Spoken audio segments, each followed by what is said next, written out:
Hi, I'm Ivy McIver, the Executive Director of the SR Series product line for Cirrus Aircraft. And today I'm super excited to introduce you to the Cirrus Aircraft SR Series G7. AOPA keeps flying safe, accessible, and fun by protecting your freedom to fly. We are the most trusted one-stop resource for all things related to general aviation. Become an AOPA pilot today. So for the G7, not too much has changed in terms of features on the outside, but we do have brand new carbon and platinum paint schemes and a wide array of colors to personalize your airplane. The model we're going to fly today is an SR22T.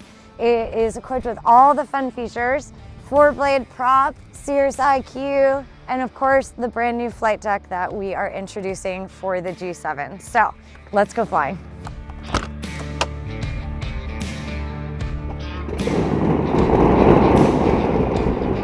There's a taxiway routing. It's like a flight plan for the airport, and it'll give you a taxiway routing, and it just draws it on the airport.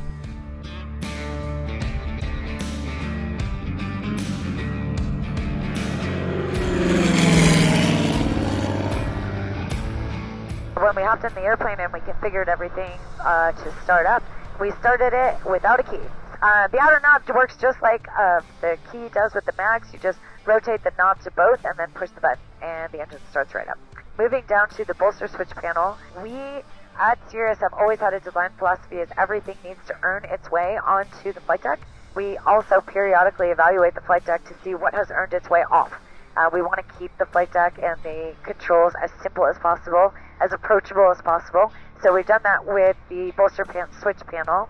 So we've removed the avionics switch because you're always going to need the avionics, so why bother having a switch? We've also removed the nav switch, and then we've integrated a lot of the systems right up into the avionics. So you'll notice that the oxygen switch is now on the bolster panel. And the rest of the switches, you've got your lights, your anti-ice system, your internal dimmer lights, and then you've got this checklist scroll wheel. So the checklist scroll wheel actually makes navigation of the checklist super easy. I can go ahead and split the PFD in two with these really awesome widescreen, high resolution displays. So if I want to take a look at the checklist, I can pop that up into the right hand side of the PFD and then navigate right through those checklists with the checklist scroll wheel. So we are now in cruise, and we can just click our way through here. The oxygen, we don't need oxygen. Here we've got 30.5 inches of manifold pressure. Our fuel pump is good. Mixture we have leaned. Moving down into the controller section, we've got two very easy to use touchscreen controllers here. Typically how I configure these is you've got aviate, navigate, communicate, right? That's your kind of quintessential ABCs or ANCs as you wish. But we're going to aviate and navigate using this GTC, and we're going to communicate with this GTC.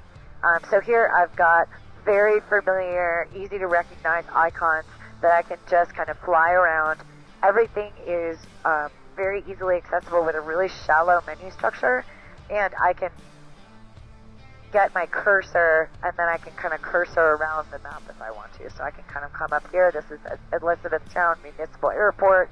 I can get that info right on my GTC. So it makes it really, really easy to just navigate your map.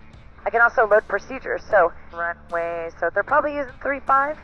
I can load a procedure in here, my approach, see what procedures they have. Doesn't look like they have any instrument procedures, but luckily today is a absolutely gorgeous day.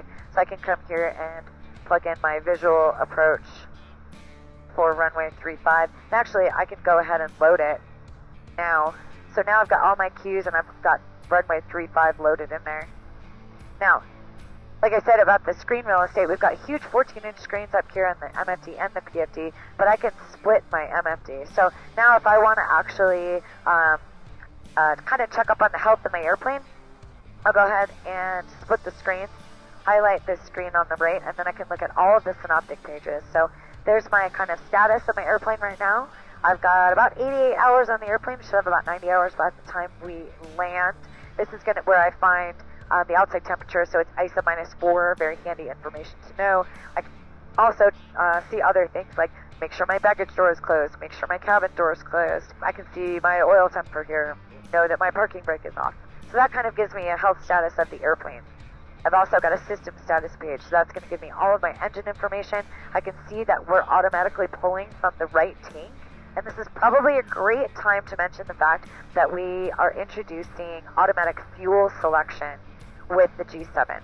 So on my engine strip here on the MFD, we've got our fuel quantities left and right, and I've got a little box around my right tank. That means I'm pulling off my right tank, and my engine and fuel synoptic page shows the fuel valve is actually pulling from the right tank. And I'm auto. So that means every 5 gallons, the system is automatically going to switch or move from switch to the right tank to switch to the left tank. I can switch that into manual mode by just lifting up this cover. So when I lift the cover up, there's my fuel selector. I can switch it from right to left. I'm now in manual mode. So it gives me an alert here that I'm in manual mode, turning from the right. To manually move that over, you'll see the fuel valve moved, and now it's pulling from the left side. This is also where I would access my EVS camera. And I'm going to make that full screen so you can kind of see. So this is a really high resolution infrared camera that's giving me the view. The camera is located underneath the left wing. And that's basically giving me an infrared view of what we're looking at out there. So this view looks exactly the same at night during the day. Really handy if you're flying in between layers, or you're flying over unfamiliar terrain at night. You can kind of see that. Or if you're taxiing around on a dimly lit airport at night, uncontrolled, it's really nice to have that up at night. And then, of course, we've got our communication GTC. The kind of nice thing is I have a bit of a kind of all-in control here. So when I go to my audio and radios, I've got all of the different options here. I can turn up the volume on the nav, the comm, the mic. And then when I go to my co-pilot, I can either sync everyone to the pilot, so I only have to change it in one place, or if I'm trying to adjust the volume a little bit differently for the co-pilot, I can go in and do that completely independently. Another one of the things that we redesigned for the G7 was the yoke. So we took a lot of cues from the Vision Jet and made it a much more jet-like feel. We've moved the buttons around to be a little bit easier to reach, and it's just a nice interface to the flight controls. In addition to the redesign, we've also built some safety features in here. So we have included a stick shaker. So if you are approaching a stall or a stall is imminent, not only will you get a visual cast message that the stall is impending, and you'll get a stall warning in your headset, you'll also get a vibration and tactile feedback through both yokes. So you'll feel that stick shaker right on the onset of an imminent stall.